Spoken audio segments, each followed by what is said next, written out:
Hello, all. I'm Amira. I am a mindset and intention coach, end of life doula, and anti racism student and educator. And today I wanted to share 3 tips on how to step into a stronger sense of self. First thing, number 1, I'll jump right in there, is finding therapy, finding professional people to help with any trauma or any unresolved pains and hurts. The very first step in learning who we are as people is to recognize our trauma and our hurt and our pain, and really taking the time and energy and effort to work on those things. A lot of us go to therapy very sporadically. A lot of us go to therapy in spurts. We go to therapy in the moment of feeling really, really low, maybe once or twice, and then we don't go again until something happens again, and it's like, okay, let's go talk this piece out. What I really suggest and I really urge folks to do is go long term. Go until the situation or the pain or the hurt that you're feeling, and a rule of thumb for me is like, if I'm no longer crying about the topic. My dad and I's relationship was a huge, it was my number one hurt, my number one pain. And until I really continued to work on that hurt and where that hurt was coming from and why that hurt was. And also too, I didn't get the opportunity to have closure with my dad, unfortunately. He's still alive and all that, but we were not able to ever like hash things out like in therapy together. So I had to heal my childhood wounds with my dad on my own. And that's actually very, very possible if you find the right therapist or the right person to help guide you. So number 1 is definitely find a professional who, preferably a trauma therapist or a psychotherapist. Find a professional that can really help you with your wounds and traumas. So that's number 1 to stepping into a stronger sense of self. Number 2 is practice radical acceptance. This is really difficult to do in the beginning, especially, and it's really difficult for most people. I am someone who is often told that my boundaries are too strong, or I'm too much as far as like my boundaries and what I will and won't put up with, right? So for me, one of the things that helps me with my boundaries and with things in life is that radical acceptance. Like, whatever's happening, I'm really aware of what's happening, and I'm not trying to run away from it or get away from it or make it rush to go away. Even when it feels really crappy, I'm not in denial about what's happening before me, right? So having a radical acceptance, and another thing too, it's human nature when something's going on to want to blame another person to get away from the discomfort of having to look at our own stuff.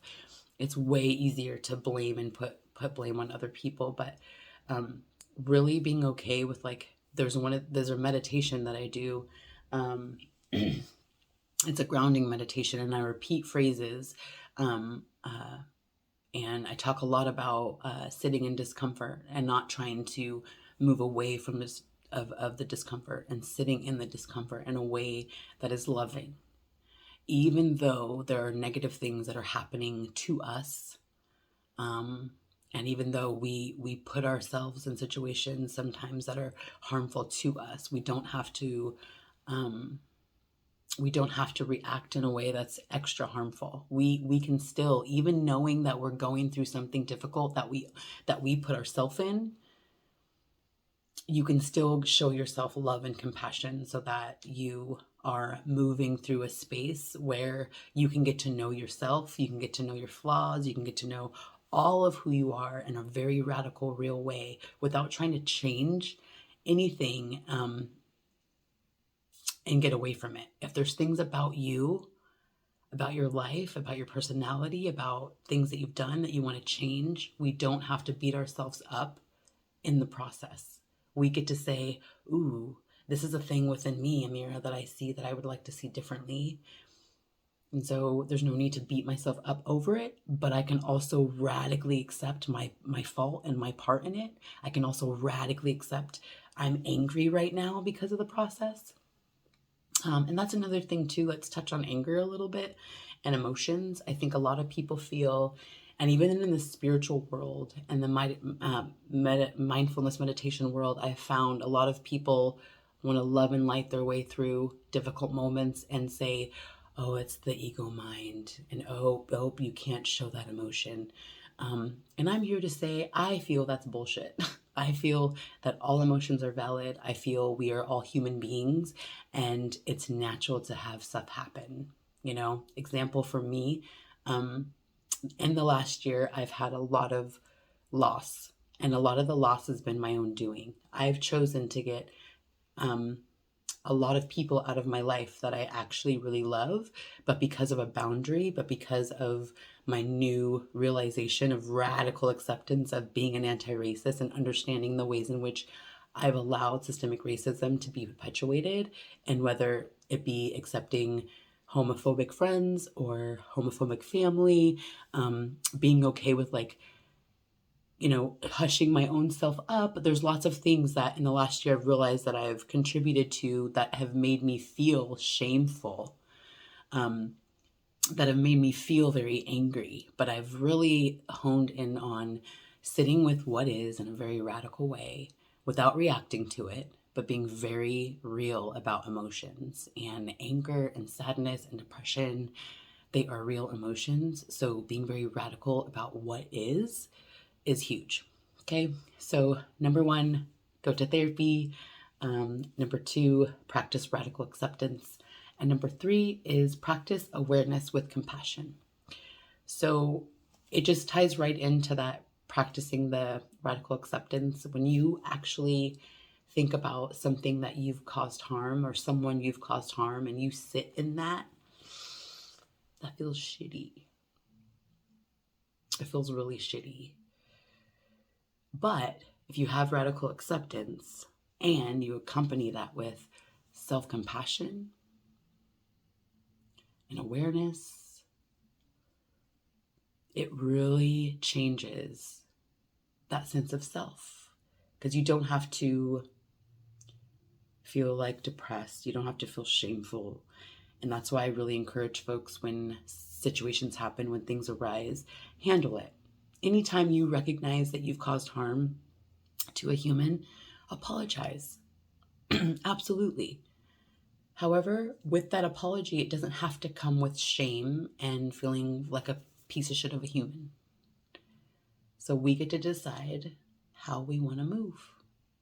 And we don't have to let hard times, we don't have to let mistakes, past issues, we don't have to let our reactions define who we are. And we don't have to beat ourselves up over recognizing mistakes.